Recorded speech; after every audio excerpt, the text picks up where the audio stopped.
अस्सलामुअलैकुम बिस्मिल्लाहिर्रहमानिर्रहीम। Welcome back to my channel पर उम्मीद है कि आप तमाम लोग खैरियत से होंगे। तो आज हम लोग एक्सरसाइज 1.4 क्लास फर्स्ट ईयर जो है उसके करेंगे। ठीक है, ये फेडरल बोर्ड की जो न्यू बुक आई है उसके अकॉर्डिंग हम क्या कर रहे हैं, क्वेश्चंस को सॉल्व कर रहे हैं। इससे पहले हमने क्वेश्चन नंबर 1 एक्सरसाइज 1.1, 1.2 एंड 1.3 को कंप्लीट सॉल्व करके अपने चैनल के अंदर अपलोड कर दिया है। आप जाके उसे भी चेक कर सकते हो। अब इंशाल्लाह 1.4 को भी हम क्या करते हैं, कंप्लीट करते हैं। तो अगर आपको मेरे ग्रुप में ऐड होना है तो आपके पास मेरा नंबर शो हुआ होगा, उसमें आपने मुझे मैसेज करना है तो मैं आपको क्लास फर्स्ट ईयर के प्री इंजीनियरिंग के ग्रुप में क्या कर दूंगा, ऐड कर दूंगा। आप ऐड होने का तरीका क्या होगा, अपना नाम और अपना क्लास और अपने बोर्ड का नाम लिख करके मुझे क्या करना है, सेंड करना है। ठीक है, चलो आज हमारे पास पहला सवाल लिखा हुआ है, right a complex number in polar form. आपने याद रखना है इसके जो कॉन्सेप्ट होंगे सवाल के, वो सवाल के साथ साथ हम क्या करते जाएंगे, देखते जाएंगे। ठीक है, तो लिखा हुआ है right a complex number in the polar form. आपका सबसे पहला सवाल होगा सर ये पोलर फॉर्म क्या होता है, ये किस तरह की इक्वेशन होती है और किस तरह का दिखता है। ठीक है,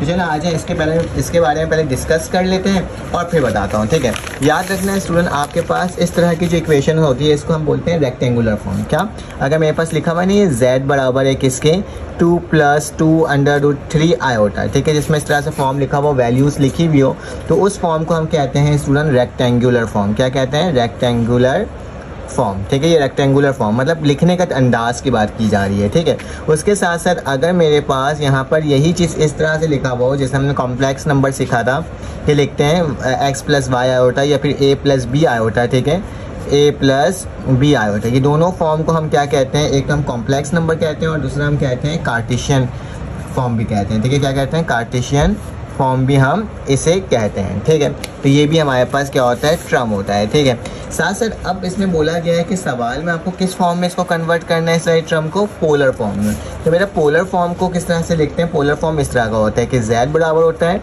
सबसे पहले आपने रेडियस निकालना होता है। ठीक है, r निकालना होता है। ठीक है, r इसे एब्सोल्यूट वैल्यू। ठीक है, उसके साथ साथ हमारे पास क्या करते हैं, cos थीटा। ठीक है, प्लस का आयोटा साइन थीटा। ठीक है, तो ये मेरे पास वैल्यूज़ होती है जो हमारे पास क्या होता है, पोलर फॉर्म होता है। मतलब ये वाली इक्वेशन को, रेक्टेंगुलर फॉर्म को हमें इसमें कन्वर्ट करना है। तो मतलब मुझे आर की वैल्यू फाइंड आउट करनी होगी, मुझे थीटा की वैल्यू फाइंड आउट करनी होगी, कॉस और साइन तो सेम टू सेम वैसे ही रहेगा। चलो आज इसको सॉल्व करते हैं। ठीक है, तो चलो आज इसको सॉल्व करने का बहुत ही आसान तरीका ये है कि आपने सबसे पहले क्या करना है स्टूडेंट, इस सवाल को कंपेयरिंग करना है। मतलब कि लाइक इस तरह से कि मैं बोलता हूँ इसको एक सोल्यूशन लिखता हूँ, सबसे पहले सोल्यूशन लिखा और सवाल को क्या करा स्टूडेंट, वापसी से उतार दिया 2 + 2√3 आयोटा। ठीक है, और इसको इक्वेशन नंबर 1 का नाम दे दिया। ठीक है, फिर मैं क्या करूँगा स्टूडेंट, इसको कंपैरिजन करने के लिए मैं एक और लिखूँगा इक्वेशन जो कि हमें मालूम है क्या होता है कि x + y आयोटा। ठीक है, इसको मैंने बोल दिया इक्वेशन नंबर 2 कह दिया। ठीक है, ये लाइट किया मैंने। ठीक है, इक्वेशन को तो ये मैंने आपके सामने लिख कर देखे दिया। देखो अब दोनों में z है, इन दोनों को कंपेयरिंग किया जा सकता है। ठीक है, तो मैं यहाँ लिख सकता हूँ कि हम क्या कर रहे हैं स्टूडेंट, कंपेयरिंग कर रहे हैं। ठीक है, मैं लिख दूँ comparing equation number 1 and 2। Student comparing करना आप लोग को बहुत अच्छे से आता है कि x बराबर हो जाए किसके, 2 के। ठीक है, और उसी तरह से y आयोटा जो है वो बराबर हो जाएगा किसके स्टूडेंट, 2√3 आयोटा के। ठीक है, आयोटा से आयोटा क्या हो गया, कैंसिल आउट हो गया। तो x की वैल्यू क्या आ गई स्टूडेंट, 2 आ गई, और y की वैल्यू क्या आ गई, 2√3 आ गई। ठीक है, तो ये हमने दो वैल्यूज़ क्या कर दिया, आपके सामने फाइंड आउट करके दिखा दिया। ठीक है, अब फॉर्मूला के अकॉर्डिंग हमें मालूम है कि पोलर फॉर्म होता क्या है। ठीक है, मैं यहाँ पर लिख कर दिखा देता हूँ कि पोलर फॉर्म असल में दिखता कैसा है। ठीक है, तो पोलर फॉर्म जो होता है स्टूडेंट हमारे पास होता है, अभी बताया था कि z बराबर होता है किसके, z जो हमारे पास बराबर होता है वो हमारे पास होता है r। ठीक है, फिर cos थीटा प्लस का निशान आयोटा साइन थीटा। ठीक है, तो ये इसके बराबर होता है। तो आपने क्या करना होगा, सबसे पहले r की फाइंड करनी पड़ेगी। ठीक है, तो 4r हम क्या करने जा रहे हैं, r की वैल्यू फाइंड आउट करने जा रहे हैं। मैंने 4r लिख दिया। तो r निकालने का तरीका क्या है स्टूडेंट, वही जो हम एब्सोल्यूट की वैल्यू निकाल देते हैं। क्या कि मैं z के ऊपर एब्सोल्यूट लगाता तो ये हो जाएगा x² + y²। ठीक है, तो सेम फार्मूला हमारे पास रेडियस का भी है। ठीक है, रेडियस तो नहीं है, यहाँ पे r है हमारे पास, को डोनेट किया। तो x² की वैल्यू मतलब बेटा क्या हो जाएगा मेरे पास 2, तो मैं लिख दूंगा 2 का स्क्वायर प्लस, और y की वैल्यू क्या है बेटा 2√3, और इसके ऊपर भी क्या लग जाएगा, स्क्वायर लग जाएगा। ठीक है, अब क्या लिखेंगे स्टूडेंट, अंडर इसी तरह से लिखेंगे, 2 × 2 = 4 हो जाएगा, ये 2 × 2 क्या हो जाएगा, दोबारा 4 हो जाएगा, मल्टीप्लाई बाय स्क्वायर रूट से रूट कट जाएगा तो 3 हो जाएगा। ठीक है, तो मेरे पास r की जो वैल्यू है स्टूडेंट वो क्या आ रहा है 4 + 4 3 = 12, 12 + 4 किसके बराबर होता है 16 के, और 16 का रूट क्या होता है स्टूडेंट 4 होता है हमारे पास। ठीक है, तो मैंने सबसे पहले तो r की वैल्यू क्या कर लिया, फाइंड आउट कर लिया। ठीक है, अब r की वैल्यू फाइंड आउट करने के बाद मुझे थीटा निकालना है। ठीक है, थीटा निकालने के लिए हम क्या करते हैं स्टूडेंट, हमारे पास एक एंगल का फार्मूला होता है जिसके तहत हम क्या निकालते हैं, थीटा निकालते हैं। ठीक है, और वो हमारे पास एंगल का फार्मूला होता है क्या स्टूडेंट, कि थीटा जो होता है वो बराबर होता है किसके, tan इनवर्स। ठीक है, और ये क्या होता है मेरे पास एब्सोल्यूट ऑफ y/x। ठीक है, अब ये y/x हो गया बेटा। y हमारे पास असल में tan थीटा के some people have curly brown hair till permanently black. ठीक है, परपेंडिकुलर अपॉन बेस है। ठीक है, तो tan इनवर्स किसके बराबर है, परपेंडिकुलर अपॉन बेस के। आप जब रेक्टेंगल ट्रायंगल बनाते हो तो उसमें आता है। ठीक है, ये वेरीफाई किया हुआ मैं डायरेक्टली लिख रहा हूँ। ठीक है, कि थीटा बराबर है tan इनवर्स y/x के। ठीक है, अब आपको क्या करना होगा स्टूडेंट, y और x की वैल्यू को पुट कर देना होगा। कोई मसले की बात नहीं, हमें तो मालूम है y की वैल्यू क्या है, तो मैंने tan इनवर्स लिख दिया। याद रखना है इसमें एब्सोल्यूट जरूर लगाना है। ठीक है, तो मेरे पास y की वैल्यू क्या है बेटा, y की वैल्यू 2√3 और x की वैल्यू 2 है। तो यहाँ पे क्या लिख दूंगा मैं, 2√3 डिवाइडेड बाय 2। 2 से 2 क्या हो गया स्टूडेंट, कैंसिल आउट हो गया। यहाँ पे क्या लिखूंगा, थीटा बराबर है किसके स्टूडेंट, tan इनवर्स। ठीक है, एब्सोल्यूट ऑफ √3। अब बेटा क्या करना होगा, √3 की वैल्यू को फाइंड आउट करनी होगी। ठीक है, अब आप कैसे निकालोगे इसकी वैल्यू बेटा, इसकी वैल्यू निकालना बहुत ही आसान तरीका है। आपने कैलकुलेटर में वैल्यू को पुट करना है। ठीक है, और जैसे ही कैलकुलेटर में वैल्यू को पुट करोगे रेडियन के अंदर, ठीक है, और tan इनवर्स निकालोगे तो तुम्हारे पास क्या आ जाएगा, तुम्हारे पास वैल्यू आ जाएगी बेटा π/3। इसका पूरा एक चार्ट होता है, तो आप उसमें भी देख सकते हो कि आपके पास इसकी वैल्यू क्या आ रही है। ठीक है, अगर आप इसको देखोगे भी तो पूरे चार्ट के अंदर होता है √3 किसके बराबर है, π/3 के ही बराबर होता है। ठीक है, तो हमने इसके प्रिंसिपल एंगल्स निकालते हैं। ठीक है, तो ये मेरे पास थीटा की जो वैल्यू आ रही है स्टूडेंट क्या आ रही है, अगर इन्वर्स निकालोगे तो π/3, क्योंकि फर्स्ट ईयर के अंदर कैलकुलेटर अलाउ होता है। ठीक है, तो आप डायरेक्टली भी निकाल सकते हो, वरना आपको पूरा क्या करना होगा स्टूडेंट, चार्ट को याद करना होगा। ठीक है, तो मैंने π/3 यहाँ पे लिखकर दिखा दिया। तो हमारे पास प्रिंसिपल ये थीटा की वैल्यू हमारे पास पॉजिटिव में आई है। ठीक है, और थीटा की वैल्यू पॉजिटिव में आई है, तो मैं क्या करूँगा स्टूडेंट, ये मेरे पास अब एक और चीज़ है, आपको एक चीज़ इसमें और देखना पड़ेगा, वो होता है हमारे पास क्या होता है, मैं आपको बता देता हूँ, क्वाड्रेंट। ठीक है, क्या होता है क्वाड्रेंट की वैल्यू। ठीक है, याद रखना हमारे पास इस तरह का क्वाड्रेंट होता है। ठीक है, इसको हम बोलते हैं फर्स्ट क्वाड्रेंट, इसको बोलते हैं हम लोग सेकंड क्वाड्रेंट, इसको बोलते हैं स्टूडेंट हम लोग थर्ड क्वाड्रेंट। थीटा निकालने के बाद हमें ये देखना पड़ेगा। ठीक है, प्रिंसिपल ऑफ एंगल्स को निकालने के लिए। ठीक है, और ये मेरे पास क्या होगा बेटा, फोर्थ एंगल होगा। ठीक है, फोर्थ क्वाड्रेंट होगा। ठीक है, यहाँ तक तो कोई प्रॉब्लम की बात नहीं है बेटा। जो पहला क्वाड्रेंट होता है यहाँ से लेकर यहाँ तक, वो किसके बराबर होता है, वो 90 डिग्री के बराबर होता है। ठीक है, फिर यहाँ से लेकर यहाँ तक का जो फासला होता है वो किसके बराबर होता है बेटा, 180 डिग्री। फिर 180 से जब यहाँ, और फिर क्या होता है स्टूडेंट, यहाँ से लेकर जो यहाँ तक का होता है वो क्या होता है, 360 डिग्री होता है। ठीक है, तो इसको याद रखें, हमारा 270 यहाँ पे खत्म हुआ, तो फिर 271 273 और कहाँ तक जाता है, पूरा जो एक राउंड सर्किल होता है वो हमारे पास क्या होता है, 2π होता है, जिसको हम बोलते हैं 360 डिग्री। ठीक है, अब क्या करना होता है स्टूडेंट, फर्स्ट क्वाड्रेंट में हमारे पास क्या होता है, एक रास्ता होता है। एक रास्ता आप इस तरह से याद सकते हो कि इसमें ना हमें याद रखना होता है वैल्यूज़ को, कि कौन सी वैल्यू हमारे पास पॉजिटिव होगी और कौन सी वैल्यू हमारे पास नेगेटिव होगी। ठीक है, तो याद रखना हमारे पास यहाँ पे ऑल, याद रखना sine theta, cos theta, tan theta. ठीक है, tan का रेसिप्रोकल क्या होता है स्टूडेंट, cot थीटा। फिर हमारे पास क्या होता है sec थीटा, और मेरे पास क्या होता है बेटा cosec थीटा। ठीक है, ये 6 हमारे पास टर्म्स होती है। ठीक है, इसकी जो वैल्यूज है ना पॉजिटिव या नेगेटिव में होती है। तो अगर हम फर्स्ट क्वाड्रेंट देखेंगे तो यहाँ पे तमाम वैल्यूज क्या होगी स्टूडेंट, हमारे पास पॉजिटिव होगी। ठीक है, मतलब ऑल वैल्यूज आर पॉजिटिव। ठीक है, सारी वैल्यूज क्या होती है, पॉजिटिव। ठीक है, तो ये हो गया हमारे पास। यहाँ पे मेरे पास क्या होता है स्टूडेंट, यहाँ पे मेरे पास साइन की वैल्यू क्या होती है, पॉजिटिव, और कॉस की वैल्यू क्या होती है, नेगेटिव। तो मैं यहाँ पे लिख सकता हूँ कि मेरे पास साइन थीटा जो होता है यहाँ पे सिर्फ पॉजिटिव होता है, और इसका रेसिप्रोकल क्या होता है स्टूडेंट, याद रखना, यहाँ पे लिखकर मैं दिखा देता हूँ क्योंकि बहुत सारी चीज़ें हैं जो आपको समझाना है। ठीक है, साइन का रेसिप्रोकल होता है 1/cosec। ठीक है, और मेरे पास कॉस का जो बेटा रेसिप्रोकल होता है वो क्या होता है, 1/sec थीटा होता है। ठीक है, अगर साइन पॉजिटिव होगा तो कॉसेक भी क्या होगा, पॉजिटिव होगा। अगर कॉस पॉजिटिव होगा तो स्टूडेंट सेक भी क्या होगा, पॉजिटिव। और एक मेरे पास कॉट tan थीटा होता है। ठीक है, तो tan थीटा किसका रेसिप्रोकल होता है, 1/cot का। ठीक है, तो याद रखना अगर tan थीटा पॉजिटिव होगा तो cot थीटा भी क्या होगा, हमारे पास पॉजिटिव होगा। ठीक है, अब याद रखना यहाँ पे ऑल वैल्यूज मतलब तमाम वैल्यू पॉजिटिव है, और साइन थीटा और मेरे पास कॉस थीटा क्या हो जाएगा स्टूडेंट, सिर्फ और सिर्फ साइन थीटा और मेरे पास कॉसिक थीटा क्या होगा, यहाँ पे पॉजिटिव होगा। ठीक है, उसके साथ साथ यहाँ पे क्या होगा स्टूडेंट, हमारे पास tan थीटा क्या होगा, पॉजिटिव, तो tan के साथ क्या पॉजिटिव हो जाएगा, cot थीटा भी पॉजिटिव हो जाएगा, ठीक है। और उसी तरह से आखिरी में क्या होता है स्टूडेंट, हमारे पास cos थीटा जो होता है वो पॉजिटिव होता है और cos के साथ हमारे पास sec थीटा पॉजिटिव होता है। मतलब फर्स्ट क्वाड्रेंट में तमाम वैल्यू पॉजिटिव, सेकंड क्वाड्रेंट में स्टूडेंट सिर्फ साइन और cosec पॉजिटिव, थर्ड क्वाड्रेंट में हमारे पास tan और cot पॉजिटिव, और लास्ट वाली जो हमारे पास वैल्यू होती है उसका ना क्या होता है बेटा, हमारे पास cos और sec पॉजिटिव और बाकी सारे क्या नेगेटिव, ठीक है। अब याद रखना, आप इसको याद करने का भी तरीका होता है कि आप इसको ऐसे याद कर सकते हो, ऐड शुगर टी, ठीक है, इस तरह से याद कर सकते हो कि ऐड शुगर टी कप, ठीक है, इस तरह से याद करो याद रह सके, या फिर किसी और तरीके से भी याद कर सकते हो, ऐड शुगर टी कप ये भी लिख सकते हो, या ऐड शुगर टी कप ही सही है, ठीक है। वैसे आप बहुत सारे अल्फाजात होते हैं जिससे हम याद किया जा सकता है। ऐड से मुराद क्या है मेरे पास, ऑल वैल्यू पॉजिटिव। शुगर से मुराद क्या है मेरे पास कि आपके पास जो शुगर है मतलब साइन है और उसका रेसिप्रोकल है वो क्या है, पॉजिटिव है। टी से मतलब क्या है, या फिर ऐड शुगर डी कप ये भी बोल सकते हो, ठीक है। तो टी से मुराद है स्टूडेंट क्या कि मेरे पास tan और cot क्या है, पॉजिटिव, बाकी सब नेगेटिव। और कॉफ़ी में से मुराद क्या है, कॉफ़ी से मुराद ये है कि मेरे पास लाइक है cos और sec क्या है, पॉजिटिव, बाकी सब नेगेटिव, ठीक है। तो चलो आ जाओ, याद रखना हम लोग लेट पहले एक और चीज़ कर लेते हैं कि मेरे पास जो x होता है वो cos थीटा होता है और y जो होता है स्टूडेंट मेरे पास क्या होता है, sin थीटा होता है, ठीक है। इस चीज़ को आपने याद रखना है, ठीक है। अब याद रखो मेरे पास जो थीटा की वैल्यू आई है बेटा π/3 आई है, ठीक है, और π/3 मेरे पास वैल्यू आई है और tan थीटा की मेरे पास आ गई, तो मुझे कुछ करना नहीं है, मुझे जस्ट ये बताना था आपको कुछ कोऑर्डिनेट की वैल्यू, तो मैंने बता दिया, ठीक है। अब मुझे क्या करना है बेटा, इसको पोलर फॉर्म में लिखना है। किस फॉर्म में लिखना है, पोलर फॉर्म में, इसी वैल्यू को। तो आपने अगर लिखे होगे बेटा, आप लिखोगे z बराबर है किसके, r की वैल्यू क्या आई थी, r की वैल्यू मेरे पास 4 आई थी, तो मैं क्या लिख दूंगा स्टूडेंट, 4 लिख दूंगा, 4 लिख दिया।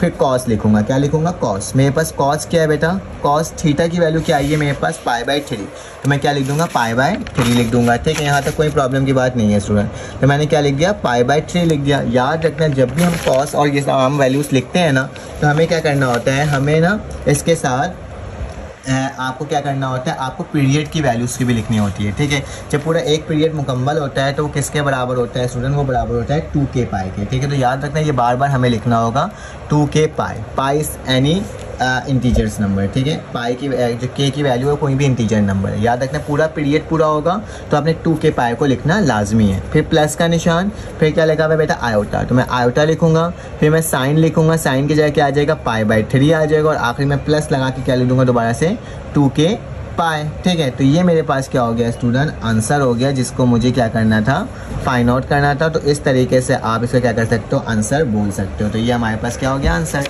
आप इसका स्क्रीनशॉट ले लो। ये तमाम कॉन्सेप्ट मैंने इसलिए आपको दिया है ना ताकि आगे चल के ना काफ़ी ज़्यादा हमें ज़रूरत पड़ेगी इस तमाम चीज़ों की, ठीक है। तो आप इसका स्क्रीनशॉट ले सकते हो इस तरीके से कि ये हमारे पास पहला सवाल सॉल्व हो गया। नेक्स्ट क्वेश्चन सॉल्व करते हैं। अब हमारे पास पार्ट नंबर 2 आ गया है स्टूडेंट। अब इस पार्ट नंबर 2 के लिए भी हमें सेम वही काम करना होगा। इसको इक्वेशन नंबर 1 कह देंगे और इसको क्या कह देंगे स्टूडेंट, जो हम कार्टेशियन लगाते हैं, ठीक है, लेट करके कि x प्लस वाई आयोटा किसके बराबर है, इक्वेशन नंबर 2 के बराबर है। आप क्या करोगे, इसके बाद इसको कंपेयरिंग करोगे, ठीक है। इसमें थोड़ा सा और कॉन्सेप्ट होगा जिसको हम क्या करेंगे स्टूडेंट, क्लियर करेंगे, ठीक है। तो comparing equation number 1 and equation number 2, ठीक है। तो equation number 1 and equation number 2 को कंपेयर करोगे तो x बराबर हो जाएगा स्टूडेंट किसके, 3 के, जबकि y आयोटा की वैल्यू क्या हो जाएगी स्टूडेंट, माइनस का √3 आयोटा, तो ये कैंसिल आउट, तो y की वैल्यू क्या हो जाएगी, माइनस का √3, ठीक है। तो हमारे पास वैल्यू क्या आ गई स्टूडेंट, एक x की वैल्यू आ गई बेटा 3 और एक y की वैल्यू आ गई माइनस का √3। अब देखो ये बेटा प्लस और ये माइनस वाली जो टर्म होती है ना, ये आपको क्या करती है, मसले मसाइल पैदा करती है। लास्ट टाइम हमारे पास क्या था, हमारे पास दोनों वैल्यू पॉजिटिव में आई थी, ठीक है, दोनों वैल्यू पॉजिटिव में आई थी, x और y। बेटा मालूम है कि x मेरे पास क्या होता है, cos, और y क्या होता है मेरे पास sin थीटा होता है, ठीक है। तो cos और y sin की वैल्यू पॉजिटिव है, डायरेक्ट मीन ये फर्स्ट कोऑर्डिनेट में था, ठीक है। तो याद रखना हमारे पास ना कुछ एंगल्स होती हैं और एक प्रिंसिपल ऑफ एंगल्स होती हैं, ठीक है। तो इसको मैं सॉल्व करने से पहले कुछ और इसी वाले टॉपिक में आपको क्लियर करता हूँ, ठीक है। मैंने बताया था ये फर्स्ट है, ये सेकंड, ये थर्ड है और फोर्थ है, ठीक है। अगर हमारे पास यहाँ पे फर्स्ट है तो यहाँ पे मेरे पास x की वैल्यू और y की वैल्यू क्या होगी स्टूडेंट, पॉजिटिव होगी, क्योंकि मेरे पास तमाम वैल्यू पॉजिटिव है। मैंने अभी आपको बताया था कि मेरे पास क्या होता है स्टूडेंट, जो साइन होता है वो y के बराबर होता है, तो मेरे पास y क्या होगा, पॉजिटिव होगा, ठीक है, लेकिन x क्या होगा स्टूडेंट, हमेशा नेगेटिव होगा इसके अंदर, ठीक है। x क्या होगा स्टूडेंट, नेगेटिव होगा। उसी तरह से बेटा tan थीटा में बेटा मेरे पास tan और cos है, ठीक है। टेन और कॉस है ना पॉजिटिव है, तो याद रखना इसके अंदर हमेशा x जो होता है मतलब साइन कॉस जो होता है वो नेगेटिव होता है और y भी क्या होता है स्टूडेंट नेगेटिव होता है, ठीक है। तो उसको हम बोलते हैं थर्ड क्वाड्रेंट। और फोर्थ क्वाड्रेंट में क्या होता है स्टूडेंट, कॉस पॉजिटिव लिखा हुआ है तो मतलब x पॉजिटिव होगा और y क्या होगा नेगेटिव होगा, ठीक है। इस चीज़ को आपने याद रखना है कि x y क्या होगा इसमें फर्स्ट क्वाड्रेंट में पॉजिटिव, सेकंड क्वाड्रेंट में -x होगा प्लस का y होगा, 10 में क्या होगा -x -y और फोर्थ में क्या होगा x -y, ठीक है। एक को याद करोगे तो हो जाएगा, या फिर ऑल शुगर टी कप इस कॉफ़ी से करोगे तो भी क्या हो जाएगा आपका हो जाएगा, ठीक है। खैर आगे चलते हैं और एक और चीज़ बताता हूँ कि अगर हमारे पास फर्स्ट क्वाड्रेंट है, ठीक है, क्या है फर्स्ट क्वाड्रेंट है स्टूडेंट, तो हमारे पास जो आर्गुमेंट जो होती है प्रिंसिपल भी बोलते हैं इसको या फिर आर्गुमेंट भी कहते हैं, ठीक है। अगर फर्स्ट है हमारे पास तो हमारे पास जो आर्गुमेंट आएगा वो हमारे पास क्या आएगा स्टूडेंट, उसमें हम क्या करते हैं जैसा भी एंगल होता है उसको सेम टू सेम लिख देते हैं, ठीक है। जैसे हमारे पास यहाँ पे था दोनों पॉजिटिव था, आप अगर देखो ये दोनों वैल्यूज़ क्या आई थी स्टूडेंट पॉजिटिव थी, तभी मैंने क्या करा था यहाँ पे एंगल में कोई चेंजेस नहीं करा था, सेम टू सेम वैसे ही लिख दिया था, ठीक है।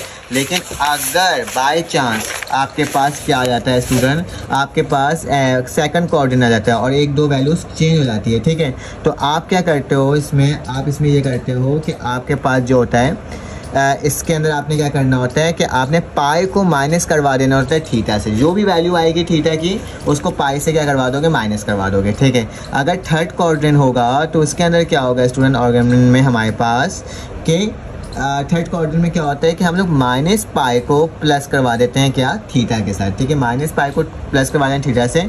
और अगर हमारे पास बाई चांस फोर्थ आ जाता है, फोर्थ क्वाड्रेंट की वैल्यू आ जाती है, तो इसके अंदर हम क्या करते हैं, अगर हम इसका आर्गुमेंट निकालना चाहें तो हमारे पास क्या होता है स्टूडेंट, हमारे पास यहाँ पे क्या होता है कि जो भी थीटा की वैल्यू होती है उसको माइनस कर देते हैं, जो भी थीटा की वैल्यू क्या होती है उसको माइनस कर देते हैं, ठीक है। तो ये हमारे पास आर्गुमेंट निकालने का, एंगल निकालने का क्या है स्टूडेंट तरीका है, ठीक है। तो चलो आ जाओ इस सवाल में आते हैं, फिर से सॉल्व करते हैं और देखते हैं क्या हो रहा है। बेटा हमारे पास x और y की वैल्यू तो क्या हो गई फाइंड आउट होकर के आ गई, अब हमें क्या निकालना होगा r निकालना होगा, ठीक है। मैं यहाँ पे लिख देता हूँ पोलर फॉर्म। पोलर फॉर्म हमारे पास क्या होता है, पोलर फॉर्म हमारे पास बराबर होता है, आप इन तमाम सवालों को सॉल्व करने के लिए अब कोई कॉन्सेप्ट नहीं चाहिए, सारे कॉन्सेप्ट हमने क्या कर दिया आपको बता दिया, ठीक है। कि मेरे पास r बराबर है किसके स्टूडेंट कॉस थीटा, ठीक है, प्लस का यहाँ पे क्या हो जाएगा आयोटा साइन थीटा, ठीक है। सबसे पहले क्या निकालेंगे हम r निकालेंगे फॉर r, ठीक है, स्मॉल r। तो r निकालने का फॉर्मूला हमें बहुत अच्छे से मालूम है और आपको भी बहुत अच्छे से मालूम है स्टूडेंट कि r बराबर होता है किसके अंडर रूट x का स्क्वायर प्लस y का स्क्वायर, ठीक है। मैं यहाँ पे कोई चीज़ फंसा देता हूँ ताकि ये वो ना हो, उड़े ना, ठीक है। तो ये मैंने आपके सामने लिख दिया। अब क्या करेंगे स्टूडेंट, r वैसे ही लिखेंगे, x की वैल्यू क्या है 3 है, तो 3 का क्या हो जाएगा स्टूडेंट स्क्वायर हो जाएगा, ठीक है। मैंने यहाँ पे लिख दिया आपके सामने स्क्वायर, ठीक है। और फिर क्या हो जाएगा स्क्वायर लिखने के बाद यहाँ पे प्लस का निशान, y की वैल्यू क्या बेटा माइनस का 3 अंडर रूट, तो माइनस का 3 लिखूंगा, अंडर रूट लिखूंगा, इसके ऊपर भी क्या लगा दूंगा स्क्वायर लगा दूंगा, ठीक है। यहाँ तक तो कोई मसले की बात नहीं होगी स्टूडेंट। चलो आज इसको सॉल्व करते हैं और देखते हैं मेरे पास क्या वैल्यू आ रही है। तो मैंने r वैसे ही लिखा, 3 3 क्या होता है स्टूडेंट 9 होता है, स्क्वायर से वाला रूट अंदर वाला रूट कैंसिल आउट, तो यहाँ पे क्या आ जाएगा 3, तो r की वैल्यू क्या आ जाएगी स्टूडेंट 12 आ जाएगी, ठीक है। तो मैंने क्या लिख दिया यहाँ पे आपके सामने 12 लिख कर दिखा दिया। तो r की वैल्यू तो हमने फाइंड आउट कर लिया। जब r की वैल्यू फाइंड आउट हो जाएगा स्टूडेंट तो हमें क्या करना होगा, थीटा निकालना होगा। और थीटा का मैंने बताया था कैसे निकलता है, थीटा बराबर होता है tan इनवर्स, ठीक है, एब्सोल्यूट ऑफ क्या होता है हमारे पास y ओवर x ना, मेरे पास क्या होता है y ओवर x, तो क्या लिख देता हूँ y ओवर x लिख देता हूँ, ठीक है। ये मैंने आपके सामने लिख करके दिखा दिया। अब क्या करना होगा, इसके अंदर वैल्यू को पुट करनी होगी, तो tan इनवर्स लिखा मैंने, ठीक है, tan इनवर्स लिखा y ओवर x, y की वैल्यू क्या थी बेटा माइनस का अंडर रूट 3, तो माइनस का क्या हो जाएगा अंडर रूट 3 जो कि पॉजिटिव में क्या हो जाएगा खुद ही कन्वर्ट हो जाएगा, ये एब्सोल्यूट लगा हुआ है, ठीक है। डिवाइडेड बाय मेरे पास x की वैल्यू क्या है बेटा, x की वैल्यू मेरे पास 3 है, तो मैं क्या लिख दूंगा 3 लिख दूंगा, ठीक है।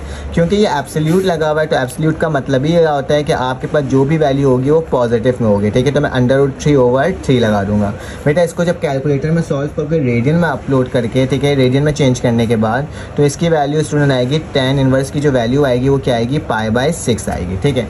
अब π/6 आ गई है, ठीक है। तो यहाँ तक तो हमें कोई मसले की बात नहीं है, लेकिन हमारे पास इसका बेटा एंगल देखेंगे चेंज करेंगे। क्यों चेंज करेंगे, क्योंकि हमारे पास यहाँ पे आर्गुमेंट जो है वो एक पॉजिटिव में और एक क्या है बेटा माइनस में, ठीक है। तो हमें इसका आर्गुमेंट एंगल भी निकालना होगा। अब देखेंगे एक्स पॉजिटिव और वाई नेगेटिव कौन से वाले क्वाड्रेंट में होता है। तो देखो X positive Y negative, X positive Y negative किस में होता है, फोर्थ क्वाड्रेंट। और फोर्थ क्वाड्रेंट में बेटा आर्गुमेंट जो होता है हमारे पास वो किसके बराबर होता है, जो भी थीटा की वैल्यू होगी उसको माइनस कर दो, ठीक है। तो मैं बोल दूंगा यहाँ पे मेरे पास ये किसके अकॉर्डिंग है, ये मेरे पास फोर्थ क्वाड्रेंट के अकॉर्डिंग है, ठीक है। तो ये मेरे पास क्या है स्टूडेंट, फोर्थ क्वाड्रेंट है, ठीक है। ये मेरे पास क्या है, फोर्थ क्वाड्रेंट है। तो फोर्थ क्वाड्रेंट में क्या होता है स्टूडेंट, आर्गुमेंट ऑफ एंगल जो होता है वो किसके बराबर होता है, वो बराबर होता है स्टूडेंट, अगर देखा जाए π/6 है तो मेरे पास क्या होगा, माइनस थीटा के बराबर होगा। तो आर्गुमेंट क्या होगा मेरे पास जिसकी वैल्यू आ जाएगी स्टूडेंट माइनस थीटा, मतलब माइनस का π/6। तो मेरे पास जो न्यू वैल्यू आई है वो यहाँ आई है। पहले सवाल में मैंने कुछ नहीं किया था, क्यों नहीं किया था, क्योंकि उसमें ज़रूरत ही नहीं थी, क्योंकि दोनों वैल्यू पॉजिटिव थी। यहाँ पे क्या स्टूडेंट एक नेगेटिव थी, तो मुझे क्या करना पड़ा, ये काम करना पड़ा, ठीक है। अब चलो आगे चलते हैं। अब हम इसको पोलर फॉर्म में लिखेंगे। पोलर फॉर्म मेरे पास यहाँ पे गिवन है कि z बराबर है स्टूडेंट किसके, r की वैल्यू क्या आई बेटा, √12। तो क्या लिख दूंगा मैं यहाँ पे, √12 लिख दूंगा, ठीक है। तो यहाँ पे √12 लिख दिया ब्रैकेट, फिर मेरे पास क्या लिखा है स्टूडेंट, cos थीटा। थीटा की वैल्यू हमें मालूम है तो मैं लिखूंगा cos थीटा की वैल्यू क्या आ जाएगी बेटा, माइनस का π/6 और साथ में ऐड क्या करवाते हैं 2k π, ठीक है। तो क्या लिख देता हूँ 2k π, ठीक है, मैंने ये लिख दिया। फिर बीच में प्लस का निशान, प्लस लगाया, फिर आयोटा साइन लगा हुआ है, ठीक है। तो आयोटा लिखूंगा, साइन लिखूंगा और फिर से क्या लिखूंगा बेटा, माइनस का π/6 और साथ में क्या हो जाएगा 2k π, ठीक है। तो यही मेरा आंसर होगा। इसको पूरा सॉल्व करने की आपको ज़रूरत नहीं है, ठीक है। तो यहाँ पे आप इसको रोक भी सकते हो। अच्छा यहाँ पे 12 लिखा हुआ है, 12 की वैल्यू भी होती है 2√3, ठीक है। चाहो तो आप 2√3 भी लिख सकते हो, ठीक है, उससे कोई प्रॉब्लम की बात नहीं है, ठीक है। मैं यहाँ पे लिख सकता हूँ कि z बराबर है किसके बेटा, 2√3 के। तो यहाँ पे मैं लिख देता हूँ 2√3, वरना आप बाद में कंफ्यूज ना हो जाओ कि cos माइनस का π/6 प्लस 2k π, ठीक है, प्लस का निशान आयोटा साइन, यहाँ पे क्या हो जाएगा माइनस का π/6 प्लस 2k π, ठीक है। तो ये मेरे पास क्या हो गया स्टूडेंट, आंसर हो गया। इसका आप स्क्रीनशॉट इस तरह से ले सकते हो, ठीक है। चलो आगे इसका नेक्स्ट पार्ट सॉल्व करते हैं। अब हमारे पास नेक्स्ट क्वेश्चन पार्ट नंबर 3 आ गया। इसको सॉल्व कर लेते हैं। स्टूडेंट्स को देख के ही समझ में आ रहा है कि एक्स और वाई की वैल्यू क्या होगी, नेगेटिव होगी। तो हम देख लेंगे आगे क्या करना है। अब तो हमें आ ही गया सॉल्व करना है स्टूडेंट। तो सोल्यूशन लिखा, z बराबर है किसके बेटा, -2 आयोटा, ये इक्वेशन नंबर 1 हो गया, ठीक है। इसके बाद हमने लेट कर लिया बेटा कि z बराबर है किसके बेटा, x प्लस वाई आयोटा की, ये इक्वेशन नंबर क्या हो गया, 2 हो गया, ठीक है। हमारे पास दो वैल्यूज़ हो गए जो कि मैंने आपके सामने क्या बता दिया, लिख करके दिखा दिया। अब क्या करना होगा, अब हम आगे चलते हैं और देखते हैं कि इसको किस तरह से सॉल्व किया जा सकता है, ठीक है।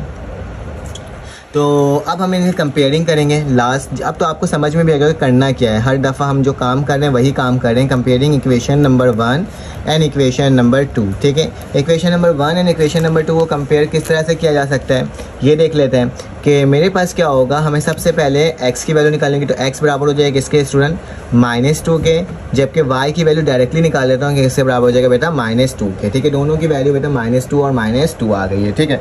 जब दोनों की वैल्यूज निकल करके आ जाएगी तो आपने क्या करना होगा, आपने इसको पोलर फॉर्म में लिखना होगा, ठीक है। तो पोलर फॉर्म के लिए हमारे पास क्या होता है स्टूडेंट, पोलर फॉर्म आपको पता होगा, अब तो याद भी हो गया होगा आपको कि z बराबर है स्टूडेंट किसके, r, यहाँ पे क्या होता है cos theta plus iota sine theta, ठीक है। तो ये मैंने आपके सामने लिख कर दिखा दिया। सबसे पहले r की वैल्यू, r निकालने का तरीका क्या होता है, x का स्क्वायर प्लस y का स्क्वायर, डेट्स मीन मेरे पास क्या हो जाएगा, -2 का स्क्वायर प्लस -2 का स्क्वायर, ठीक है।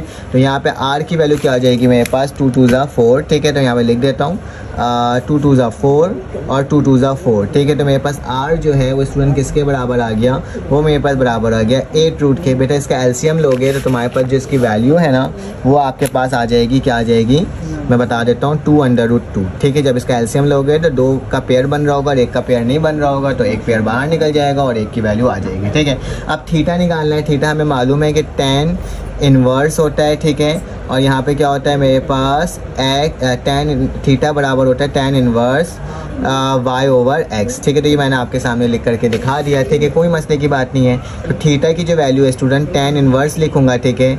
यहाँ पे क्या हो जाएगा स्टूडेंट, एब्सोल्यूट -2 डिवाइडेड बाय -2, ठीक है। वैसे कैंसिल आउट करने के बाद तो थीटा tan इनवर्स की जो वैल्यू है स्टूडेंट वो क्या आ जाएगी, वो 1 आ जाएगी, ठीक है। क्या आ जाएगी, 1। अब tan इनवर्स 1 कब होता है, ठीक है। tan इनवर्स 1 जो होता है वो मेरे पास π/4 पर होता है। मैं देख लेता हूँ 1 जब होता है, हाँ π/4, ठीक है।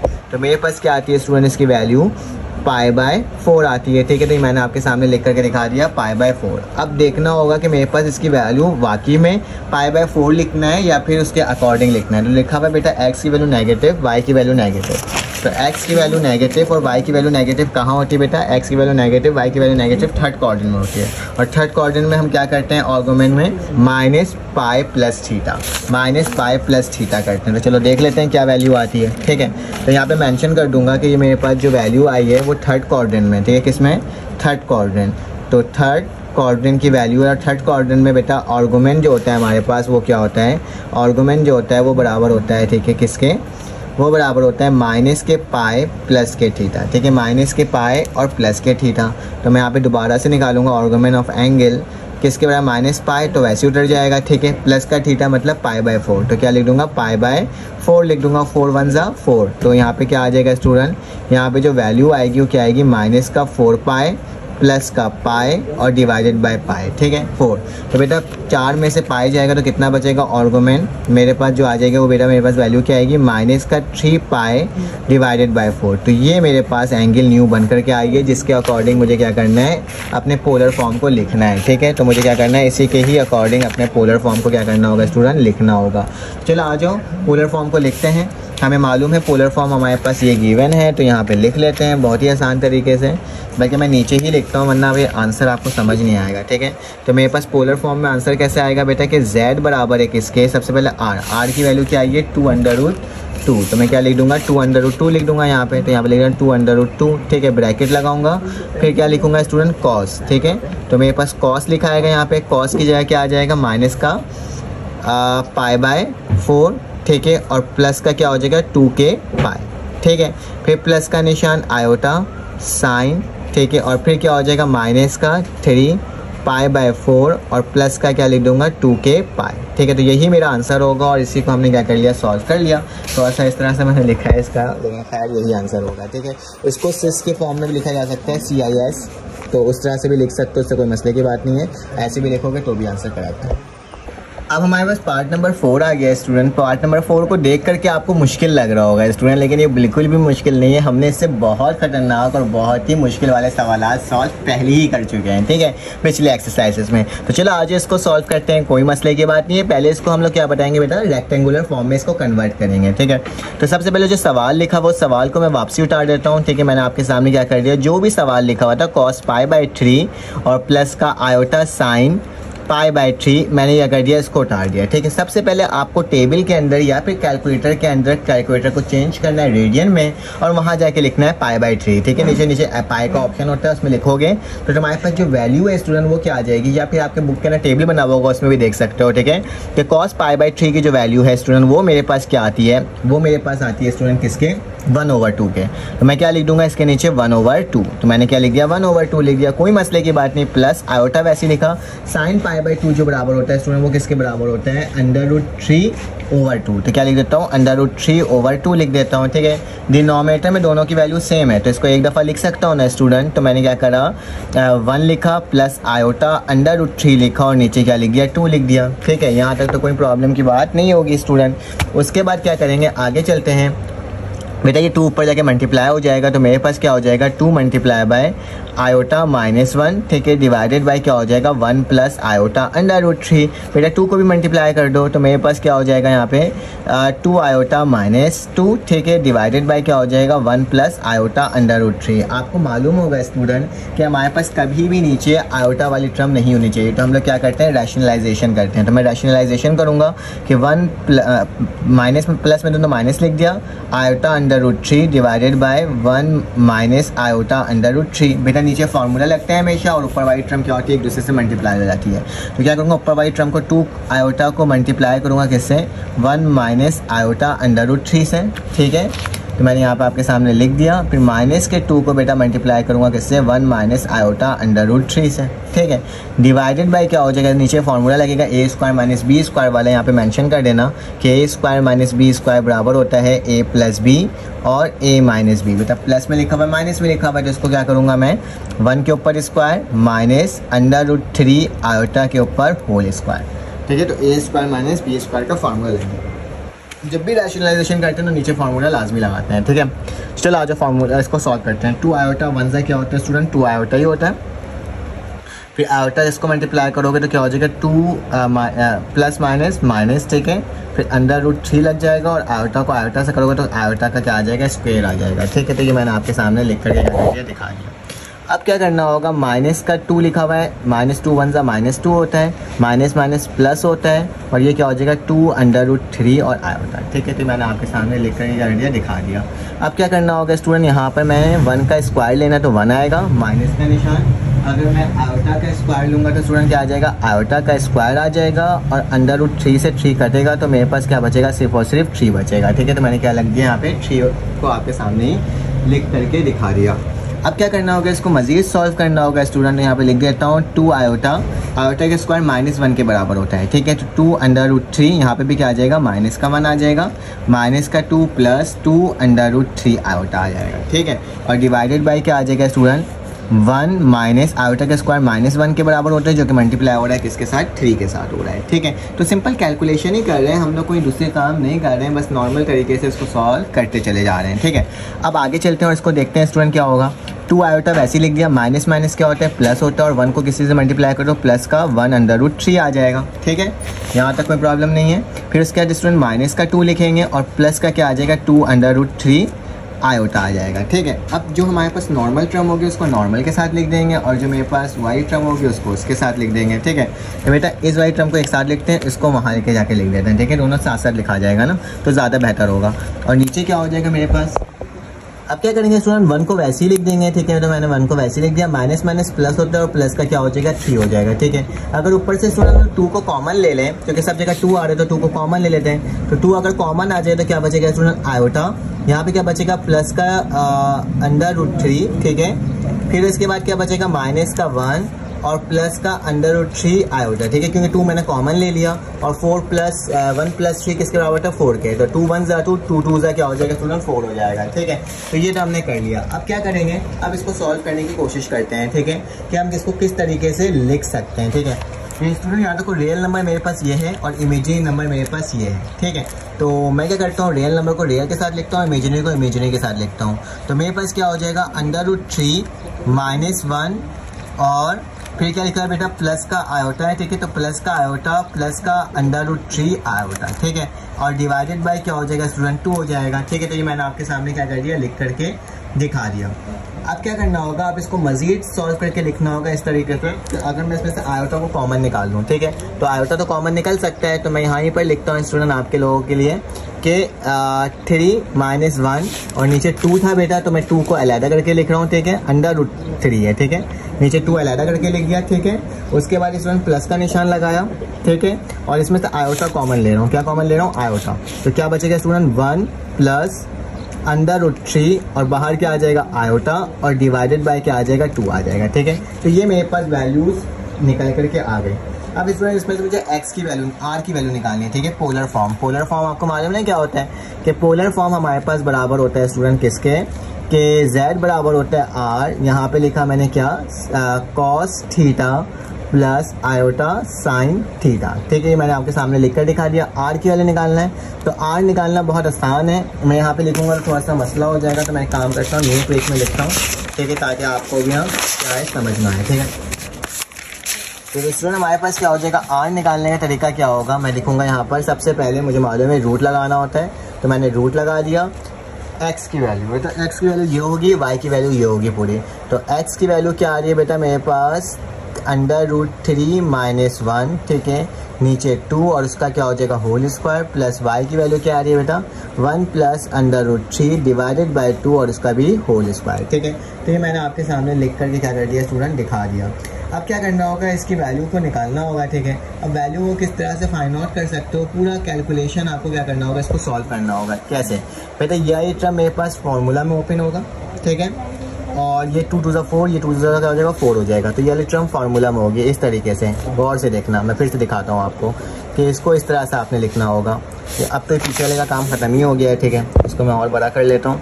ये क्या हो जाएगा अंडर रूट 3 माइनस का 1 का होल स्क्वायर, ठीक है, डिवाइडेड बाय 2 2 क्या होता है 4 होता है, प्लस का निशान, यहाँ पे क्या हो जाएगा 1 प्लस अंडर रूट 3 का होल स्क्वायर डिवाइडेड बाय क्या हो जाएगा 4, 2 2 4 होता है। डिनोमिनेटर में वैल्यू सेम है तो ये एक दफ़ा लिखी जा सकती है, ठीक है। तो मैं यहाँ पे लिख कर दिखा रहा हूँ आपको इसी तरीके से कि मेरे पास क्या हो जाएगा, नीचे तो 4 आ जाएगा, ठीक है, और ऊपर फार्मूला होगा a माइनस बी का होल स्क्वायर और यहाँ पे a प्लस बी का होल स्क्वायर, ठीक है। तो बेटा a का स्क्वायर मतलब अंडर रूट 3 का क्या हो जाएगा स्क्वायर, माइनस का निशान 2, फिर क्या लिखूंगा अंडर रूट 3 लिखूंगा और फिर आखिर में क्या होगा 1 का स्क्वायर, तो 1 ही होता है, ठीक है। फिर प्लस का निशान है, प्लस लगा देता हूँ स्टूडेंट, 1 का स्क्वायर 1 ही होता है, प्लस 2 अंडर रूट 3, क्योंकि 2a भी होता है ना, 2 अंडर रूट 3 लिखूंगा और प्लस अंडर रूट 3 का क्या हो जाएगा स्क्वायर, ठीक है। जहाँ पे लगाने की ज़रूरत थी वहाँ मैंने स्क्वायर लगा दिया और जहाँ पर स्क्वायर लगाने की ज़रूरत नहीं थी उसको मैंने डायरेक्टली सेम टू सेम वैसे ही लिख दिया, ठीक है।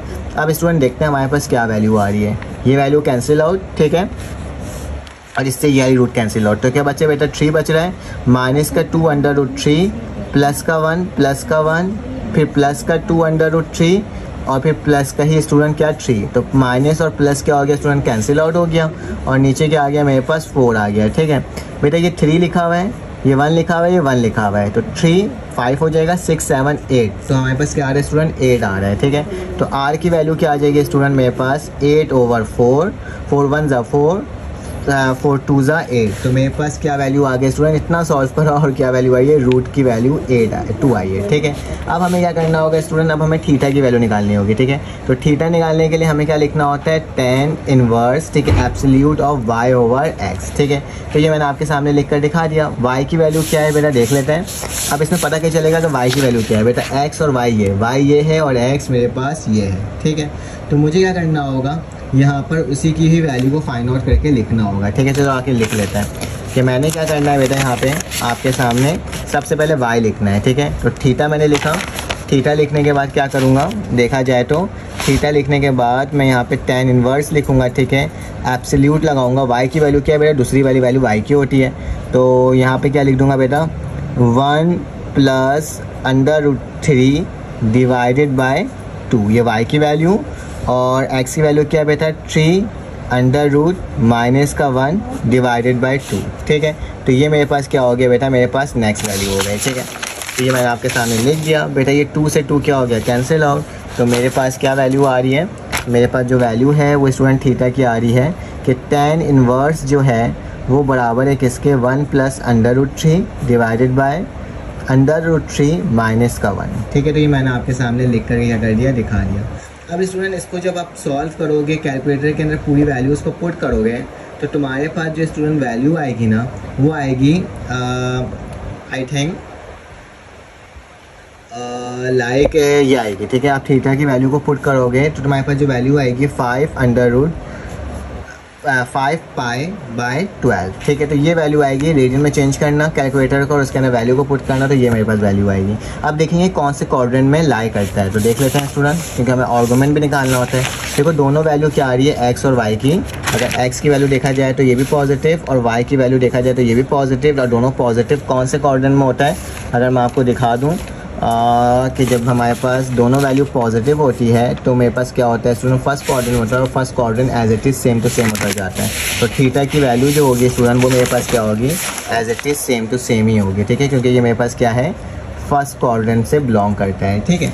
तो मेरे पास अब लिखने का होगा पोलर फॉर्म में कि z बराबर होता है r की वैल्यू क्या आई थी अंडर रूट 2, तो मैं यहाँ लिख दूंगा स्टूडेंट अंडर रूट 2, फिर ब्रैकेट लगाऊंगा, कॉस लिखूंगा, पाई की वैल्यू क्या आई है स्टूडेंट 5 पाई बाय 12 और यहाँ पे क्या होता है 2k पाई, ठीक है।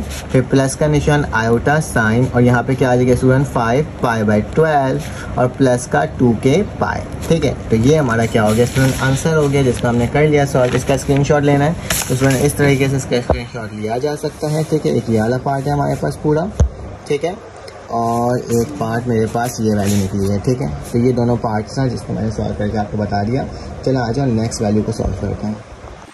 अब स्टूडेंट हमारे पास क्वेश्चन नंबर 2 आ गया, इसको भी सॉल्व करते हैं। ये भी बहुत आसान तरीके से क्या हो जाएगा स्टूडेंट, सॉल्व हो जाएगा। इसमें क्या लिखा हुआ है, right the number into the rectangular form. ठीक है, आपके पास कुछ कॉम्प्लेक्स नंबर लिखा हुआ है, इसको आपने रेक्टेंगुलर फॉर्म में लिखना है और हमने सीख चुके हैं कि रेक्टेंगुलर फॉर्म किस तरह से लिखते हैं। ठीक है, तो cos π/6 प्लस आयोटा sin π/6 ये एक तरह का पोलर फॉर्म लिखा हुआ है, और cos π/3 प्लस sin π/3 को चेंज करना है किसमें, रेक्टेंगुलर फॉर्म में चेंज कर देना है स्टूडेंट। तो सबसे पहला काम हमारा क्या होता है, हम सोल्यूशन लिखते हैं। तो मैंने सोल्यूशन लिखा और जो सवाल होता है उस सवाल को वापसी उतार देते हैं। जैसे कि cos लिखा हुआ है, π/6 लिखा हुआ है, प्लस का निशान आयोटा, फिर स्टूडेंट sin लिखा हुआ है और π/6 लिखा हुआ है। ठीक है, उसी के साथ साथ स्टूडेंट दोबारा से cos लिखा हुआ है, π/3 लिखा हुआ है, प्लस का निशान आयोटा लिखा हुआ है, sin लिखा हुआ है और दोबारा से π/3 लिखा हुआ है। तो ये मैंने सवाल को क्या कर दिया, वापसी उतार दिया। स्टूडेंट याद रखना, आपके पास कैलकुलेटर या फिर आपके पास चार्ट होगा बुक के अंदर इसी चैप्टर के, तो इसमें cos π/6, cos sin π/6 इस तमाम की वैल्यूज़ गिवन है। ठीक है, या फिर कैलकुलेटर को चेंज कर दो किसमें स्टूडेंट, रेडियन में, और उसमें लिखो cos π/6। तो तुम्हारे पास स्टूडेंट जो इसकी वैल्यू आएगी ना, वो आ जाएगी स्टूडेंट √3 और इसके साथ साथ क्या आ जाएगा, 2 आ जाएगा। ठीक है, तो ये मेरे पास वैल्यू आएगी इसकी, प्लस का निशान आयोटा वैसे लिखा और sin π/अगर 6 को सॉल्व करोगे तो स्टूडेंट इसकी वैल्यू क्या आ जाएगी, इसकी वैल्यू आ जाएगी 1। ठीक है, 1 लिख देता हूँ और ओवर 2। ठीक है, तो ये मेरे पास वैल्यू आएगी। ठीक है, उसी के साथ साथ बेटा cos π/3 को अगर लिखोगे तो इसकी वैल्यू स्टूडेंट क्या आएगी, 1/2 आएगी, प्लस का निशान आयोटा ऐसे लिख दिया बेटा, मल्टीप्लाई बाय sin π/3 लिखोगे तो इसकी वैल्यू आएगी स्टूडेंट √3/2 आएगी। ठीक है, तो ये मैंने आपके सामने लिख कर क्या कर दिया, दिखा दिया। अब क्या करना होगा, अब इसको मल्टीप्लाई करना होगा, तो इसको इस तरह से लिख देता हूँ स्टूडेंट, √3/2 आयोटा को 1 से करोगे तो क्या आएगा, आयोटा 1/2। ठीक है, यहाँ पे क्या हो जाएगा 1/2 प्लस आयोटा का √3 से करोगे तो क्या हो जाएगा √3/2। ठीक है, तो ये मैंने आपके सामने लिख करके क्या कर दिया स्टूडेंट, दिखा दिया। अब क्या करना है, इसको एक दूसरे से मल्टीप्लाई करना है, बहुत आसान तरीका, हमें तो मल्टीप्लाई करना बहुत अच्छे से आता है। तो मैंने क्या लिख दिया यहाँ पे, इस तरह से लिख दिया 1/2 प्लस का √3 आयोटा डिवाइडेड बाई 2 और प्लस का निशान आयोटा/2 मल्टीप्लाई बाय क्या होगा, इससे होगा। ठीक है, तो 1/2 प्लस √3 आयोटा डिवाइडेड बाय 2, मतलब ये वाली टर्म इसके साथ मल्टीप्लाई, फिर ये वाली टर्म स्टूडेंट इसके साथ मल्टीप्लाई। ठीक है, तो ये मैंने आपके सामने लिख करके क्या कर दिया स्टूडेंट, दिखा दिया। अब इसको इससे मल्टीप्लाई करते हैं, तो √3 को अगर 1 से मल्टीप्लाई करोगे तो √3, 2 2 क्या हो जाएगा स्टूडेंट, 4 हो जाएगा। ठीक है, अब √3 को √3 से करेंगे तो हमारे पास क्या हो जाएगा, कैंसिल आउट हो जाएगा। ठीक है, तो जब रूट सेम से मल्टीप्लाई होता है तो क्या होता है, कैंसिल आउट होता है और आयोटा वैसे उतर जाएगा और नीचे 2 2 क्या हो जाएगा स्टूडेंट, 4 हो जाएगा। ठीक है, अब कैलकुलेटर में लिखना √3 मल्टीप्लाई बाय √3 तो हमारे पास क्या आएगा, 3 आएगा। ठीक है, क्योंकि स्क्वायर हो जाएगा और स्क्वायर से रूट कैंसिल आउट हो जाता है। बेटा आयोटा को 1 से करोगे तो क्या आएगा, 1 और 2 2 क्या हो जाएगा, 4। ठीक है, आयोटा आएगा और 4 आ जाएगा। ठीक है बेटा, इसी को इससे मल्टीप्लाई करोगे तो क्या आ जाएगा, प्लस √3 आयोटा का स्क्वायर, क्योंकि आयोटा आयोटा से मल्टीप्लाई होगा, 2 2 क्या हो जाएगा, 4 हो जाएगा। ठीक है, इसको और सिंप्लीफाई कर लेते हैं बेटा, कैसे, ये देखो √3/4 प्लस का 3 आयोटा/4 प्लस का आयोटा/4। देखो ये आयोटा का स्क्वायर तो माइनस के बराबर होता है, तो माइनस लिख सकता हूँ, माइनस लिखा, √3/4। बेटा इस वाली टर्म से ये टर्म क्या हो गई, कैंसिल आउट हो गई। तो मेरे पास बेटा ये पोलर फॉर्म रेक्टेंगुलर फॉर्म में बन गया। कैसे, देखो प्लस का 3 आयोटा प्लस आयोटा, डिनोमिनेटर में सेम वैल्यू है तो एक दफ़ा 4 हो गया, इन दोनों को प्लस कर लोगे तो क्या आ जाएगी बेटा, वैल्यू इसकी 4 आयोटा डिवाइडेड बाय 4, 4 से 4 कैंसिल आउट, तो मेरे पास क्या बचेगा, आयोटा। ठीक है, तो यही मेरा क्या होगा स्टूडेंट, आंसर होगा। आसान सा सवाल था ना, देखने में मुश्किल लग रहा था लेकिन था क्या आसान, बहुत ही आसान सवाल था। देखो हमने इस वाले सवाल को भी क्या कर लिया स्टूडेंट, इतना जल्दी से इतने आसान तरीके से सॉल्व कर लिया। चलो आज इसका नेक्स्ट पार्ट सॉल्व करते हैं। अब स्टूडेंट हमारे पास पार्ट नंबर 2 आ गया, इसको सॉल्व कर लेते हैं। तो सबसे पहले स्टूडेंट आपने सोल्यूशन लिखना है, जो सवाल लिखा हुआ उस सवाल को वापसी से क्या करना है, वो उतार देना है। ठीक है, तो मैंने सेम टू सेम आपके सामने क्या कर दिया स्टूडेंट, वैसे के वैसे ही क्या कर दिया, उतार दिया। ठीक है, अब टेबल की मदद से क्या करोगे स्टूडेंट, इसकी वैल्यू को एक एक करके फाइंड आउट करोगे और लिख लोगे और सिंप्लीफाई कर लोगे। तो बेटा cos π/6 होता है वो मेरे पास बराबर होता है स्टूडेंट किसके, √3/2 के। ठीक है, तो √3/2 मैंने लिख दिया। ठीक है, उसके बाद स्टूडेंट मेरे पास क्या लिखा हुआ है, यहाँ पर लाइक माइनस का निशान है, मैंने माइनस लगा दिया। ये लिखा हुआ है आयोटा साइन, तो आयोटा लिख दूंगा, sin π/6 जो होता है स्टूडेंट वो 1/2 के बराबर होता है, तो 1/2 लिख दिया। ठीक है, फिर उसके नीचे क्या लिखा हुआ है स्टूडेंट, 2 लिखा हुआ है, 2 लिख दिया। cos π/2, तो cos π/2 जो होता है स्टूडेंट बराबर होता है किसके, 1/2 के, तो मैंने क्या लिख दिया, 1/2 लिख दिया। ठीक है, प्लस का निशान आयोटा sin π/3 जो होता है स्टूडेंट वो बराबर होता है √3/2 के, तो मैंने क्या लिख दिया, √3/2 लिख दिया, ठीक है, और ये ब्रैकेट क्लोज, ठीक है। अब स्टूडेंट क्या करना होगा, अब मैं ये जो 2 है इसको मैं कैसे लिख देता हूँ, ऐसे लिख देता हूँ, 1/2 लिख देता हूँ। डिनोमिनेटर में दोनों की वैल्यू सेम है तो मैं क्या कर सकता हूँ स्टूडेंट, 2 लिख सकता हूँ, और √3 माइनस आयोटा कर सकता हूँ, आयोटा 1 आयोटा हो जाएगा, ठीक है। नीचे का निशान वैसे ही हो गया, बेटा डिनोमिनेटर में दोनों वैल्यू सेम है तो 1 प्लस √3 आयोटा लिख सकता हूँ, और नीचे भी क्या आ जाएगा स्टूडेंट, 2 आ जाएगा, तो मैंने 2 ही लिख दिया, कोई मसले की बात नहीं है। अब आई थिंक 2 से 2 क्या हो जाएगा स्टूडेंट, कैंसिल आउट हो जाएगा, तो क्या कर देता हूँ 2 से 2 को कैंसिल आउट कर देता हूँ। तो मेरे पास क्या वैल्यू बच रही है, मेरे पास जो वैल्यू बच रही है स्टूडेंट क्या बच रही है, 1/2 और यहाँ ब्रैकेट √3 माइनस का iota divided by 1 plus √3 iota. आपको मालूम है नीचे कभी भी आयोटा नहीं होना चाहिए, इस आयोटा को हटाने के लिए हम क्या करेंगे, रैशनलाइजेशन करेंगे। तो हम 1/2 ऐसे लिखा है, ठीक है। अब क्या हो जाएगा, √3 माइनस का iota divided by 1 plus √3 iota, multiply होगा इसका अपोजिट साइन, मतलब 1 माइनस √3 आयोटा डिवाइडेड बाय क्या होगा, 1 माइनस √3 आयोटा। ये मैंने आपके सामने लिख करके दिखा दिया, नीचे फॉर्मूला और ऊपर वाली टर्म एक दूसरे से क्या होगी, मल्टीप्लाई होगी, ठीक है। तो मेरे पास क्या हो जाएगा बेटा, 1/2 मैंने वैसे ही लिख दिया। अब क्या लिखोगे, ये जो मेरे पास √3 है ये मल्टीप्लाई होगा किसके साथ बेटा, 1 माइनस √3 आयोटा के साथ, ठीक है। उसके बाद मेरे पास क्या हो जाएगा, माइनस का आयोटा है जो कि मल्टीप्लाई होगा किसके साथ बेटा, 1 माइनस √3 आयोटा के साथ, ठीक है।